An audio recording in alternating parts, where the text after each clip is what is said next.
నేను 4-5 ఒకేసారి పట్టుకుని తీస్తూ ఉంటాను. సో ఆ ప్రాసెస్ ఎలా ఉంటుంది అనేది కూడా మీకు చూపిస్తాను. ఇలా గడ్డి పరకలను మనం తీసుకున్నప్పుడు వాటిని ఇలా క్లీన్ చేసుకుని ఈ ఒక్క పరక ఇక్కడ ఉండేలా చూసి ఈ కనుపు దగ్గర మనం పట్టుకోవాలి. అలాగే ఇంకొకటి ఒక గడ్డి పరక పైన వదిలేసి కనుపుల దగ్గర పట్టుకోవాలి.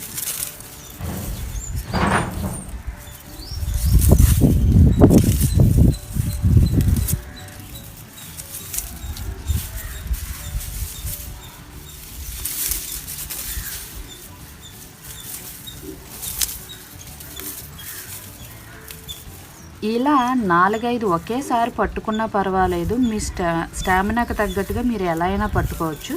ఈ అన్నిటిని కలిపి పట్టుకుని మనం ఒకేసారి కట్ చేసుకుంటే